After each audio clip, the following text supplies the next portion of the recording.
So I am Professor Pentakota Trinadharao, Department of Geophysics, Andhra University.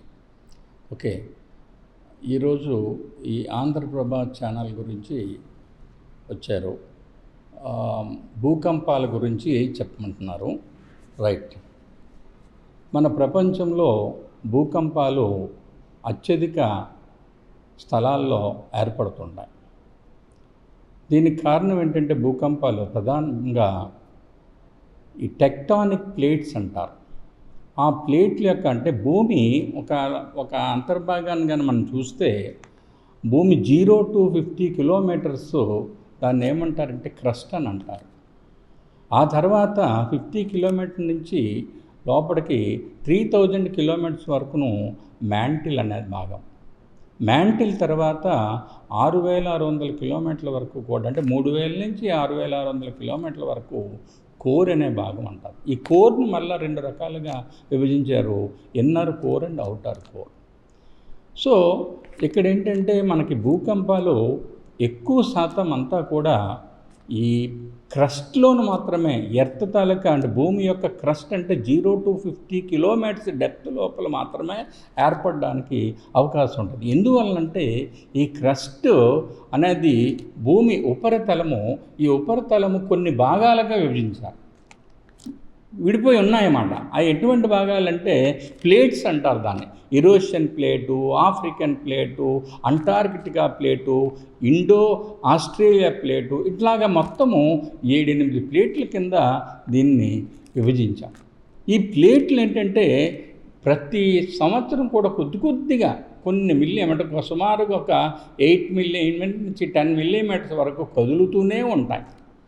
ఈ కదలిక వలన ఏం జరుగుతుందంటే ఈ ప్లేట్లన్నీ కూడా కదలిక వలన ఒకదానితో ఒకటి చొచ్చుకొని పోవడం వల్ల ఏమవుతుందంటే ఆల్ ఆఫ్ సడన్ అకస్మాత్తుగా కొంత శక్తి విడుదలవుతుంది.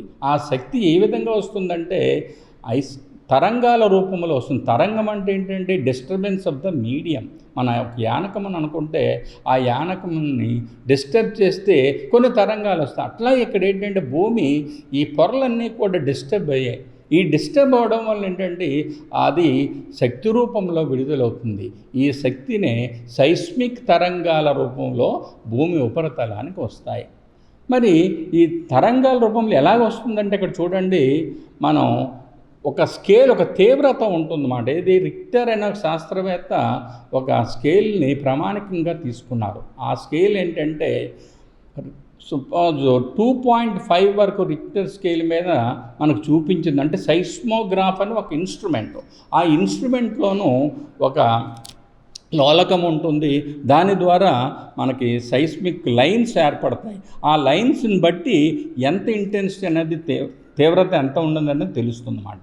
ఆ తీవ్రత సపోజ్ 2.5 వచ్చింది అనుకోండి, అది సుమారుగా మనం 3800 లీటర్ల పెట్రోల్ని కన్జ్యూమ్ చేసినప్పుడు ఎంత శక్తి అయితే విడుదలవుతుందో దానికి ఈక్వలెంట్గా ఆ స్కేల్ని తీసుకున్నారు 2.5.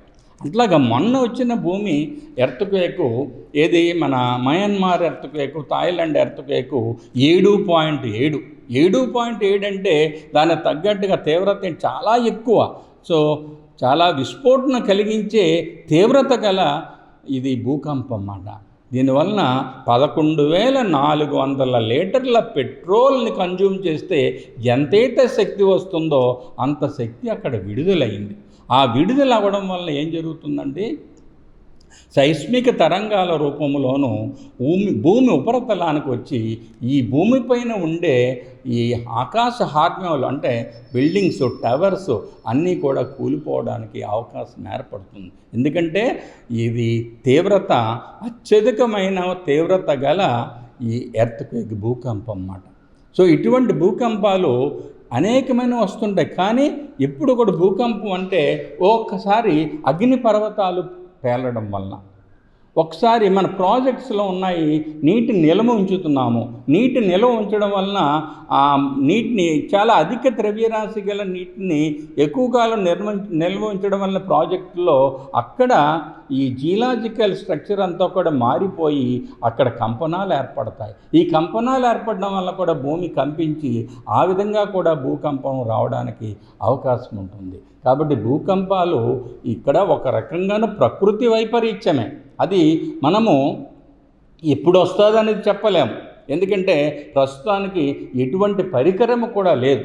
ఇంకా ఫ్యూచర్లో ఏమైనా టెక్నాలజీ ఇంకా ఇంప్రూవ్ అవుతుంది కాబట్టి ఈ ఆర్టిఫిషియల్ ఇంటెలిజెన్సు తర్వాత ఈ కొన్ని పరికరాలను ఉపయోగించి ఆర్టిఫిషియల్ ఇంటెలిజెన్స్ శాస్త్రాన్ని ఉపయోగించి మనము తయారు చేయడానికి అవకాశం ఉంటుంది. అంతవరకు కూడా మనము ఈ భూకంపాలు ఎప్పుడు వస్తాయి అనేది చెప్పడం చాలా కష్టం.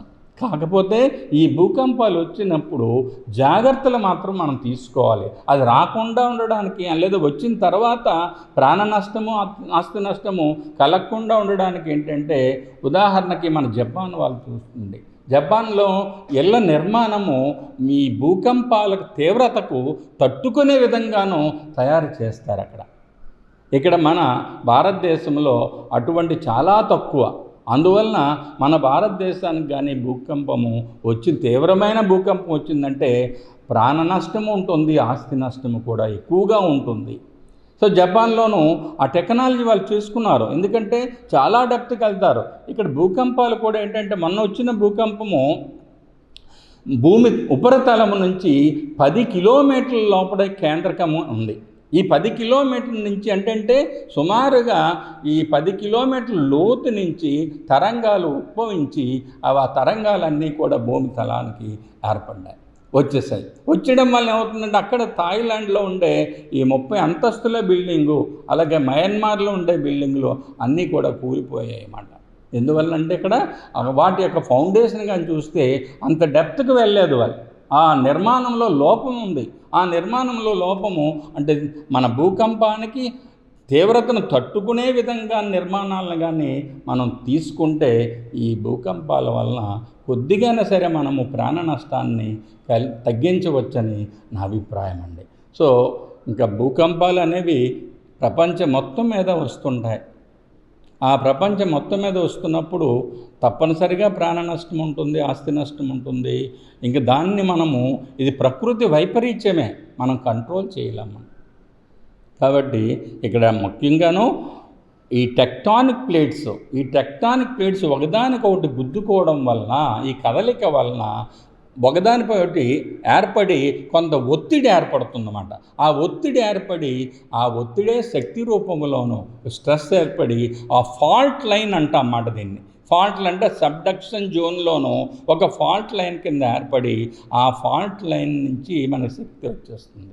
సో ఇట్లాగే ఎప్పుడైతే ఫాల్ట్ లైన్ ఏర్పడిందో, అక్కడ ఎప్పుడైతే కదలిక వచ్చిందో, ఎప్పుడైతే దానికి తీవ్ర ప్రభావం ఏర్పడిందో ఫాల్ట్ లైను, అది భూమి ఉపరితలానికి తరంగాల రూపంలో ఏర్పడి ఆ తరంగాలన్నీ కూడా విధ్వంసాన్ని సృష్టించడానికి అవకాశం ఏర్పడుతుందన్నమాట.